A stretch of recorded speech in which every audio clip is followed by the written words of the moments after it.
이제 본격적으로 제 2부를 시작할 텐데요. 제 2부는 스마트 컨트랙트와 토큰 이코노미에 대한 주제로 준비를 해봤습니다. 그 첫 번째 세션으로 업그레이더블 스마트 컨트랙트 프레임워크이라는 주제로 해치랩스의 CEO이자 디사이퍼의 부회장인 김종호님께서 발표해 주시겠습니다. 박수로 맞아주세요.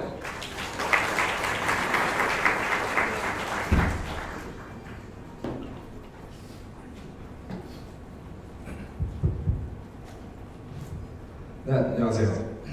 업그레이드 가능한 스마트 컨트랙트 프레임워크이라는 주제로 발표를 하게 된 디사이퍼 스마트 컨트랙트 연구팀장 김종호라고 합니다. 반갑습니다.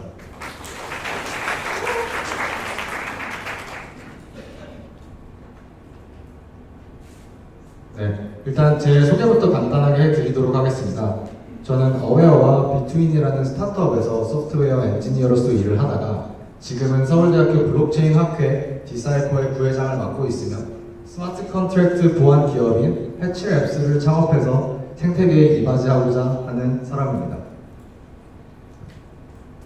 이번 발표는 크게 4가지 챕터로 이루어질 예정인데요.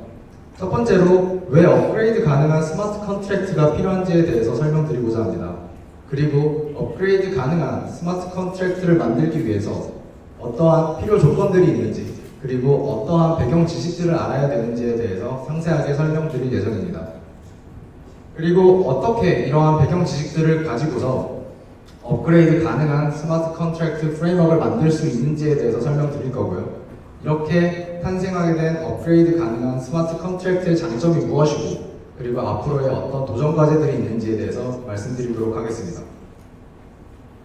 우선 발표를 시작하기에 앞서서 스마트 컨트랙트가 어떠한 특징들을 갖고 있는지에 대해서 간단하게 설명드리도록 하겠습니다. 저희가 본 거는 크게 2가지 특징이 있었는데요. 첫 번째로 투명성입니다. 배포된 스마트 컨트랙트 코드가 해커를 포함해서 모두에게 공평하게 공개된다는 것이고요. 그리고 블록체인에 한번 배포된 스마트 컨트랙트는 코드를 수정하여 재배포할 수 없다는 유변조 불가성에 주목하였습니다. 그러면 이런 특성들을 바탕으로 저희가 왜 업그레이드 가능한 스마트 컨트랙트가 필요한지에 대해서 한번 설명해 보도록 하겠습니다. 저희는 크게 2가지 이유 때문에 업그레이드 가능한 스마트 컨트랙트가 필요하다고 생각했는데요. 첫 번째로 배포 후에 취약점이 발견되더라도 수정이 불가능하다는 특징을 꼽았습니다.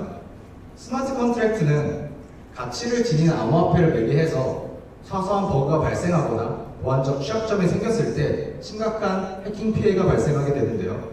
특히 암호화폐를 갖고서 매개하는 게 스마트 컨트랙트이기 때문에 막대한 경제적 피해를 입힐 수 있겠죠. 첫 번째로 다오 사건을 좀 살펴보도록 하겠습니다. 다오 사건에서 이더리움의 전체 15%가 해커의 손에 들어가게 됐었고, 이로 인해서 이더리움과 이더리움 클래식이 포크되는 하나의 결말을 맞게 되었죠. 그리고 페리티 멀티시그 사건도 스마트 컨트랙트의 운영에 문제가 있어서 실제로 페리티 멀티시그 지갑을 썼던 다수의 약 500개의 프로젝트들이 실제로 출금을 할 수 없는 상태에 도달하게 됩니다. 그리고 마지막으로 비교적 최근에 있었던 스마트 메쉬 ERC2N 복제 사건이 있었는데요. 해커가 스마트 컨트랙트의 취약점을 이용해서 실제로 무단으로 토큰을 복제하고 이를 거래소로 옮겨서 팔았던 사건이었습니다. 저희는 이런 문제점 말고도 또 하나의 문제점이 있다고 생각을 했는데요. 비즈니스 로직이 수정 불가가 하기 때문에 실제로 겪게 되는 불편함이 있다고 생각했습니다. 첫 번째로 여러분들이 다 아시다시피 이더리움의 대표적인 탭인 크립토키티에 대해서 한번 설명해 보도록 하겠습니다. 크립토키티는 2017년 11월에 런칭한 이후에 2017년 12월에 보시는 바와 같이 DAU가 14,000명에 육박하게 됩니다. 그렇지만 이더리움 네트워크가 과부하를 버티지 못해서 실제로 TPS가 성능이 안 나오기 때문에 사용성이 저하되었고, 이 때문에 유저들이 떠나기 시작합니다. 그리고 현재 와서 다시 지표를 살펴봤더니 2018년 7월에는 약 DAU가 300명밖에 되지 않은 걸 알 수 있습니다. 한때 가장 잘 나갔던 크립토키티라는 스마트 컨트랙트 앱이 무너지게 된 것이죠. 저는 이거를 보면서 크립토키티의 새로운 기능들이 좀 더 추가되고 사람들이 다시 재미를 느낄 수 있다면 크립토키티가 좀 더 발전하고 다시 예전의 영광을 찾을 수 있지 않을까라고 생각을 해봤고요. 그래서 어떻게 하면은 좀 업그레이드를 한번 해볼 수 있을까에 대해서 방안을 생각해보기 시작했습니다. 첫 번째로 저희가 생각한 접근 방법은 새로운 컨트랙트를 재배포를 통해서 한번 업그레이드 해보자라는 생각을 갖게 되었는데요. 보시는 것과 같이 기존의 컨트랙트에서 새로운 컨트랙트를 재배포할 때 크립토키티 브리딩 버전 1에서 새로운 재밌는 기능들을 넣고 버전 2를 만들게 됩니다. 그리고 이를 배포했을 때 어떠한 문제점들이 있는지 한번 간단하게 살펴보도록 하겠습니다. 첫 번째로 컨트랙트를 배포하게 되면은 실제로 주소가 변경되기 때문에 보시는 것과 같이 0x12345에서 0x45678 이렇게 새로운 주소가 할당되게 되는데요. 이를 통해서 유저들은 혼란을 겪을 수밖에 없습니다. 컨트랙트의 주소가 바뀌었기 때문에 어떤 게 진짜인지 알기 어렵다는 것이죠. 그리고 기존의 컨트랙트에 저장되어 있던 스토리지 정보를 재배포된 컨트랙트의 마이그레이션을 통해서 기존에 우리가 로직을 발생시키면서 얻은 데이터들을 이용해야 되는데 그 과정이 막대한 양의 가스가 들거나 개발자가 실수를 한다면 실제로 데이터에 손실이 있을 수도 있습니다. 그리고 마지막으로 크립토키티 같은 대규모 앱들은 실제로 여러 개의 솔리드 파일로 구성이 되게 되는데요. 방금 설명했던 이런 과정을 하나의 스마트 컨트랙트에서만 하는 것이 아니라 다수의 스마트 컨트랙트에 대해서 해야 되기 때문에 개발자의 비용과 시간이 되게 낭비되고 어려운 일이 되는 것이죠. 그래서 저희는 재배포를 통해 업그레이드 할 시에 크게 세 가지 문제점이 있다고 생각했습니다. 첫 번째는 주소를 변경해서 유저들에게 혼란을 야기할 수 있다고 생각했고요. 두 번째는 데이터 마이그레이션 시에 가스 비용이 많이 들고 실수할 가능성이 있다고 생각했습니다. 그리고 마지막으로 앞에서 보신 것과 같이 여러 개의 스마트 컨트랙트를 배포하기에는 복잡하고 시간과 비용이 많이 든다고 생각했습니다. 저희는 이러한 문제점들을 바탕으로 업그레이드 가능한 스마트 컨트랙트가 어떠한 필요 조건들이 있어야 되고 이를 만들기 위해서 어떠한 배경 지식들이 필요한지에 대해서 한번 살펴봤습니다. 앞에서 도출한 문제점을 바탕으로 크게 세 가지 조건이 필요하다고 생각을 했는데요. 첫 번째로 업그레이드로 인해서 스마트 컨트랙트의 주소가 변경되면 안 된다고 생각했고요. 그리고 두 번째로 데이터 마이그레이션 없이도 데이터가 보존돼야 돼서 나중에 업그레이드한 스마트 컨트랙트가 배포돼도 기존의 데이터를 고스란히 쓸 수 있어야 할 것입니다. 그리고 마지막으로 여러 스마트 컨트랙트를 한 번에 손쉽게 업그레이드하고 배포하고 관리할 수 있어야지 실제로 프로덕션 레벨에서 우리가 사용할 수 있겠죠. 저희가 먼저 어떻게 만들기 전에 어떻게 만드는지 살펴보기 전에 스마트 컨트랙트에 대해서 낯선 분들도 계실 것 같아서 어떠한 배경 지식들이 필요한지에 대해서 크게 네 가지에 대해 설명을 해보도록 하겠습니다. 첫 번째로 스마트 컨트랙트에 선언된 변수가 어떻게 스토리지에 저장되는지 살펴볼 것이고요. 다음으로는 스마트 컨트랙트의 함수가 어떻게 호출되는지, 그리고 스마트 컨트랙트 호출 방식 중 하나인 델리게이트 콜이 무엇이고 델리게이트 콜을 통한 함수 호출 시에 스토리지에 어떻게 저장되는지에 대해서 살펴보도록 하겠습니다. 첫 번째로 스마트 컨트랙트의 변수가 스토리지에 어떻게 저장되는지 살펴보겠는데요. 각 컨트랙트마다 워드 단위에 읽고 쓸 수 있는 영구적인 저장소를 스토리지라고 할 수 있고요. 이 스토리지는 이 각 스마트 컨트랙트마다 32바이트의 길이를 저장할 수 있는 게 256개의 스토리지 슬롯이 있습니다. 그러면 스마트 컨트랙트는 32바이트 곱하기 256개만큼 데이터를 저장할 수 있게 되는 것이죠. 아래 코드를 한번 살펴보면서 실제로 변수가 어떻게 스토리지 슬롯에 저장되는지 살펴보도록 하겠습니다. 왼쪽에 보시면 V1 컨트랙트의 어드레스 타입의 데이터 A가 선언되어 있고 그 다음으로 uint 256 타입의 데이터 B가 선언되어 있습니다. 실제로 컨트랙트에 선언된 순서대로 스토리지 슬롯에 채워지게 되는 것이고요. 0번째 인덱스에는 그럼 데이터 A가 들어가고 첫 번째 인덱스에는 데이터 B가 들어가는 것입니다. 그리고 저희가 V2 컨트랙트를 만들어서 V1 컨트랙트를 상속했을 때 그리고 V2 컨트랙트에 데이터 C가 존재했을 때 이게 어떻게 되는지 살펴보면 V1 컨트랙트에 선언되어 있던 데이터 A와 B가 0번째, 1번째에 들어가고 V2 컨트랙트의 데이터 C는 그걸 이어서 두 번째 인덱스에 들어가는 것을 알 수 있습니다. 다음으로 스마트 컨트랙트의 함수가 어떻게 호출되는지에 대해서 설명해 드리겠습니다. 저희가 샘플 코드로 해치 버전 1이라는 컨트랙트를 만들었고요. 그 컨트랙트에는 setA라는 펑션이 존재합니다. 그리고 어떠한 개발자가 setA에 100이라는 값을 넣어서 실제로 트랜잭션을 발생시켜서 함수를 호출했다라고 한번 생각해 보겠습니다. 이 트랜잭션에 포함되는 데이터는 아래 보시는 것과 같이 헥사 인코디드 된 데이터가 포함되게 되는데요. 앞에 4바이트는 펑션 셀렉터라는 부분이라서 이 펑션 셀렉터를 이용해서 컨트랙트에 어떤 펑션을 실행시킬지 알게 됩니다. 앞에 보시는 것과 같이 setA uint 256이라는 스트링의 해시 값을 앞에 4바이트만 잘라서 그것이 데이터의 상단부에 들어가게 되는 것이고요.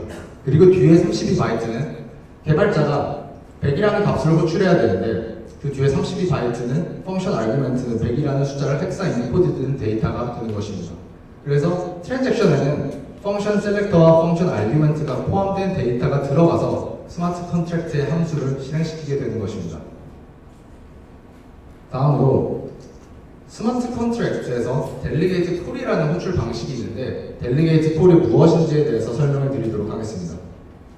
델리게이트 콜, 일반적인 콜과 같이 한번 생각해서 볼 것인데요. 정의는 타겟 컨트랙트 코드가 호출 컨트랙트의 컨텍스트에서 실행될 수 있는 호출 방식입니다. 일단 일반적으로 저희가 사용하는 콜의 방식을 아래 그림을 통해서 한번 살펴보도록 하겠습니다. 호출 컨트랙트가 콜 방식으로 타겟 컨트랙트의 트랜잭션을 날렸을 때는 타겟 컨트랙트의 컨텍스트에서 타겟 컨트랙트의 코드가 실행되게 되는 것입니다. 이에 반면에 오른쪽에 보시는 것과 같이 델리게이트 콜 방식으로 호출 컨트랙트가 타겟 컨트랙트를 호출하게 되면은 이전의 콜 방식은 타겟 컨트랙트의 컨텍스트에서 코드가 실행됐는데 델리게이트 콜을 이용하면 호출 컨트랙트의 컨텍스트에서 타겟 컨트랙트의 코드가 실행된다고 볼 수 있습니다. 저희는 그렇다면 이 델리게이트 콜 방식으로 함수를 호출했을 때 실제로 스토리지 저장이 어떻게 일어나는지에 대해서 좀 더 구체적으로 한번 살펴보도록 하겠습니다. 먼저 보시는 것과 같이 어떤 지갑, 어떤 개발자 EOA에서 A 컨트랙트를 콜 방식으로 호출을 했고요. 트랜잭션을 전달받아서 A 컨트랙트가 B 컨트랙트한테 델리게이트 콜을 하게 됩니다. 정의에 따르면 B 컨트랙트의 코드를 A 컨트랙트의 컨텍스트에서 실행할 수 있게 되는 것인데요.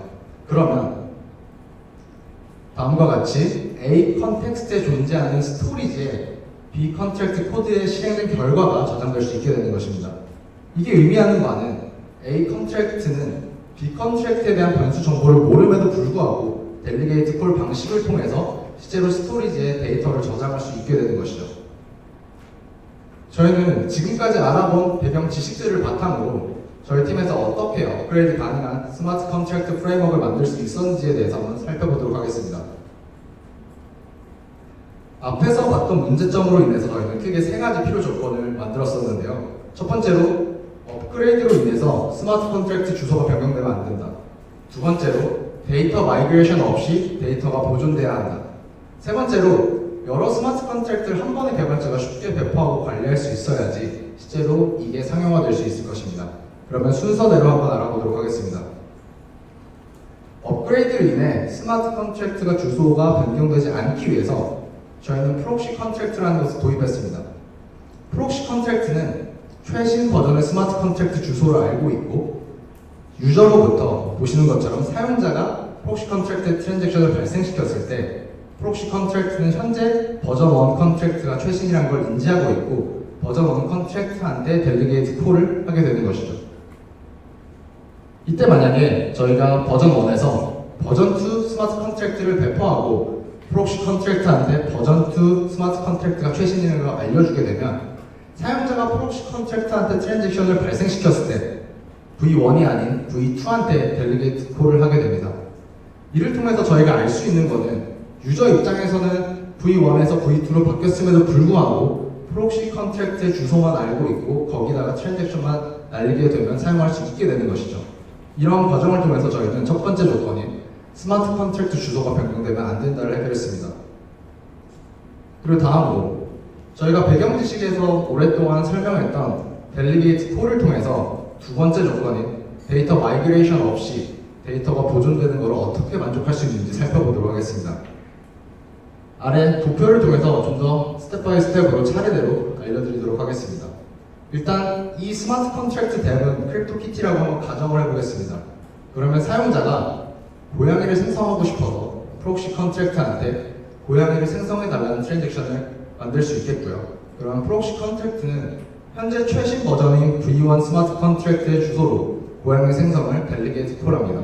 이때 앞에서 저희가 배경지식에 설명했던 것처럼 V1 컨트랙트의 코드를 프록시 컨트랙트의 컨텍스트에서 실행하기 때문에 실제로 데이터의 저장이 프록시 컨트랙트의 스토리지에 저장되게 되는 것이죠. 그를 통해서 방금과 같은 트랜잭션의 결과 고양이가 프록시 컨트랙트 스토리지에 저장되는 것을 알 수 있습니다.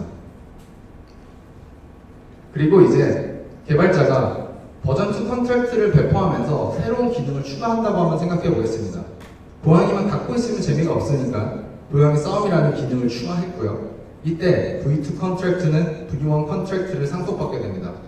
배경 지식에서 첫 번째 저희가 스마트 컨트랙트가 어떻게 스토리지에 접근하는지 살펴봤는데요. 이 과정을 통해서 저희는 프록시 컨트랙트에 저장된 스토리지 슬롯에 올바르게 접근할 수 있다는 것을 알게 되는 것이죠.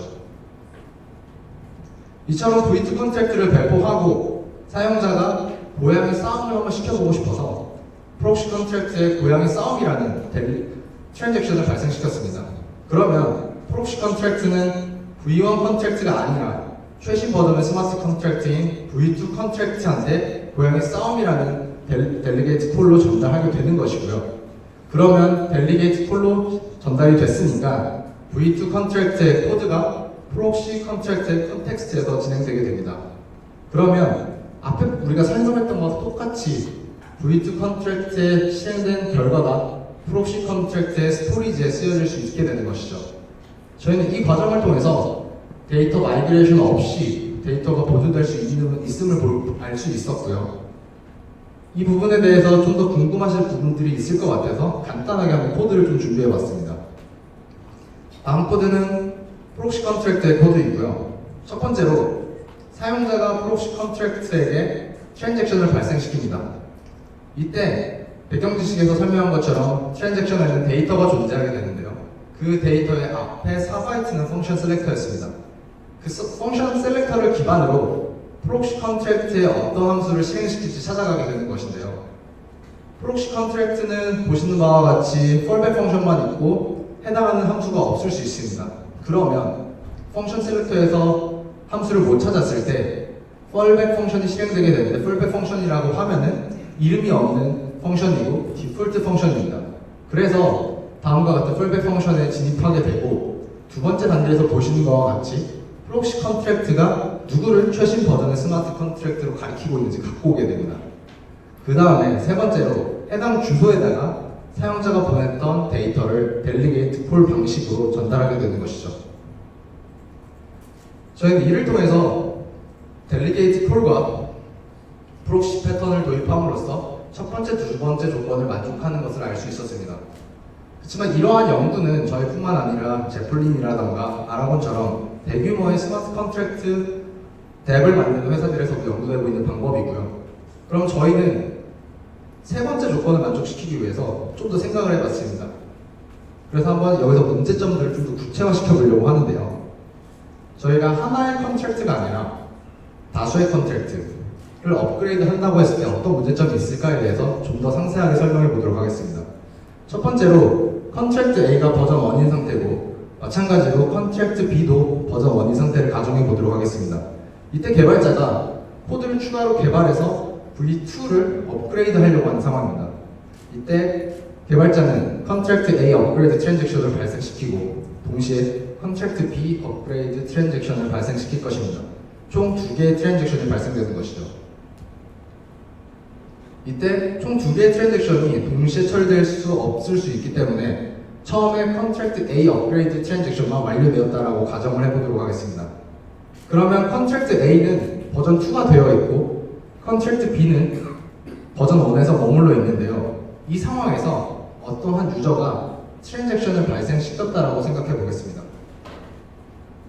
어떠한 유저가 트랜잭션을 발생시켰는데 컨트랙트 A의 버전 2에서 컨트랙트 B의 버전 2의 함수를 호출한 것입니다. 근데 아직 저희는 컨트랙트 B가 버전 2로 업그레이드 안 됐기 때문에 이러한 트랜잭션을 핸들링할 수 없게 되는 것이죠. 저희는 이러한 상황을 통해서 업그레이드가 일어날 때 다수의 스마트 컨트랙트의 업그레이드가 일어날 때 어토믹하게 일어나지 않으면 안 된다고 생각했습니다. 그래서 어떻게 어토믹하게 이것들을 업그레이드 할 수 있을지에 대해서 고민을 해봤고요. 저희는 레지스트리 컨트랙트라는 것을 도입했습니다. 레지스트리 컨트랙트는 프록시 컨트랙트들을 관리하는 스마트 컨트랙트로서 현재 배포된 앱의 프록시 컨트랙트들이 어떤 것들이 있는지 알 수 있고요. 그리고 업그레이드 어리라는 펑션을 통해서 다수의 스마트 컨트랙트를 업그레이드 할 수 있습니다. 그러면 레지스트리 컨트랙트의 업그레이드 어리 어떻게 동작되는지 간단하게 살펴보도록 하겠습니다.